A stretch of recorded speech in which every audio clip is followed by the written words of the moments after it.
Kali ini ada kegelisahan yang mengganggu pikiranku tentang cowok yang dipaksa untuk menjadi pasif dalam mengekspresikan emosinya.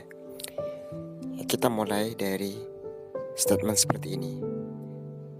Emosi itu dimiliki oleh setiap manusia, tidak memandang jenis kelamin, tidak memandang gender.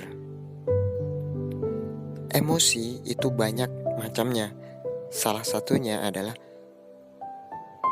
rasa sedih, rasa kecewa, rasa frustasi, rasa depresi.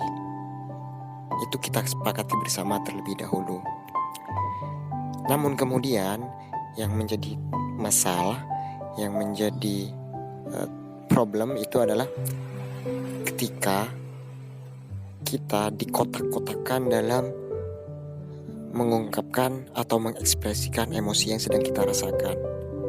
Mungkin kita sering mendengar ketika ada seorang cewek yang dipatahkan hatinya, yang dikecewakan, yang ditinggalkan, dia menangis, semua orang akan simpatik.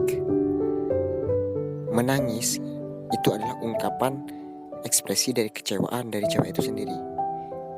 Namun ketika seorang cowok yang dipatahkan, yang dihianati, yang dibohongi, ketika menangis justru dibully, mendapat perundungan. Itu yang menjadi kegelisahan di pikiranku saat ini. Karena aku pikir kalau tawa saja tidak memandang jenis kelamin, kenapa tangis sebagai sifat lawan dari tawa itu memandang jenis kelamin? Cowok ketika menangis seakan-akan menjadi hal yang tabu, menandakan bahwa cowok itu lemah. Padahal tangisan itu kan ungkapan emosi normal, wajar gitu. Cuma stigmatisasi dari masyarakat sekitar, bahkan dari pola asuh orang tua kita sewaktu kecil, itu membuat kita menjadi takut, menjadi pasif dalam mengekspresikan emosi yang kita rasakan, khususnya emosi negatif gitu. Dari situ aku mengambil kesimpulan seperti ini. Wajar saja kemudian banyak anak laki-laki atau cowok yang lari ke hal-hal yang lebih berbahaya, lebih negatif, hanya karena mereka gagal mengungkapkan ekspresi atas apa yang mereka rasakan sendiri. Katakanlah ketika seorang cowok diputusin oleh ceweknya, dia daripada memilih untuk nangis dan bercerita kepada teman-temannya karena khawatir akan dianggap lemah, dia akan memilih untuk balapan liar, misalnya pergi ke diskotik, menggunakan obat-obatan terlarang demi mencari sebuah ketenangan. Dan bukannya itu justru lebih berbahaya gitu kan. Aku pun mengalami hal demikian. Ketika beberapa bulan yang lalu aku benar-benar terpuruk, benar-benar hancur, benar-benar merasa bahwa hidup tidak ada gunanya lagi.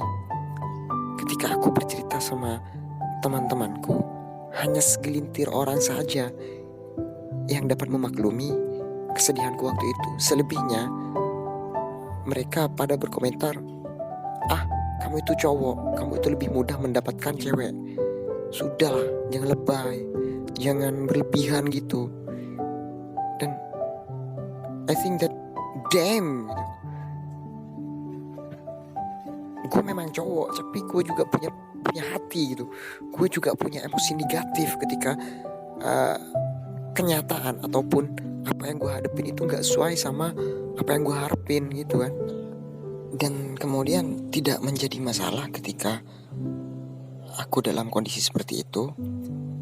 Aku menangis, aku mengeluh, aku merasa bahwa hidupku sedang tidak baik-baik saja. Dan aku butuh teman untuk bercerita, teman yang mampu menyediakan telinganya untuk mendengarkan keluh kesahku, bukan teman ataupun orang yang kemudian sibuk menghakimi atas bentuk ungkapan ekspresiku. Kalau Kalau menurutku seperti ini sebenarnya. Ketika kita mendengar teman kita yang sedang kesusahan, kemudian dia bercerita, dia berkeluh kesah, meminta saran dan solusi, sebaiknya yang kita kasih itu adalah pertimbangan, bukan vonis, bukan penghakiman. Karena yang paling penting adalah bagaimana orang tersebut tidak larut dalam kesedihannya. Periode setelah dia mengungkapkan ekspresinya itu yang lebih penting. Bagaimana kemudian dia bangkit kembali, bagaimana kemudian dia menyikapi dan menerima bahwa memang kenyataan saat ini tidak sesuai dengan apa yang dia harapkan.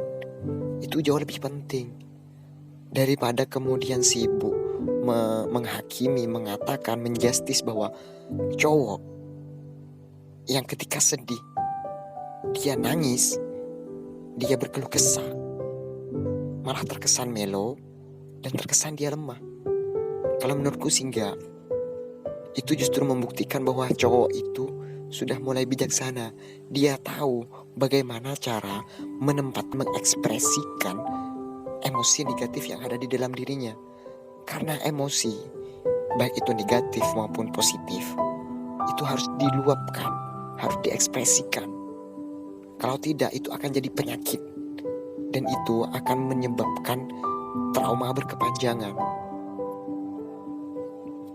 Aku rasa semua orang akan setuju dengan pendapatku ini. Dan aku pun juga setuju dengan pendapat kebanyakan orang bahwa lelaki itu harus tangguh, harus kuat. Karena lelaki itu atau cowok itu nantinya akan jadi pemimpin. Tapi satu hal yang perlu kita ingat, bahwa cowok atau lelaki itu juga manusia, juga makhluk yang gak sempurna, yang memiliki kelemahan, yang berhak dan wajar untuk merasa tidak baik-baik saja di beberapa situasi dan kondisi. Dan menangis tidak pernah menunjukkan bahwa lelaki itu menjadi seorang pemimpin. Karena poinnya adalah bagaimana kemudian dia mengatasi masalahnya, bagaimana cara selanjutnya atau step selanjutnya setelah dia bersedih, setelah dia merasa hidupnya tidak baik-baik saja, setelah dia merasa bahwa dia hancur, bagaimana dia kemudian membentuk, bagaimana kemudian dia membangun kembali apa yang sudah runtuh sebelumnya. Jadi ya ketika ada seorang laki-laki sedih, melo, sebaiknya stop lah. Jangan katakan mereka lebay. Mereka hanya sedang berusaha menempatkan emosi negatifnya di tempat yang seharusnya. Itu dari aku. Pendapatku, barangkali kalian ada yang tidak setuju. Silahkan komen di bawah.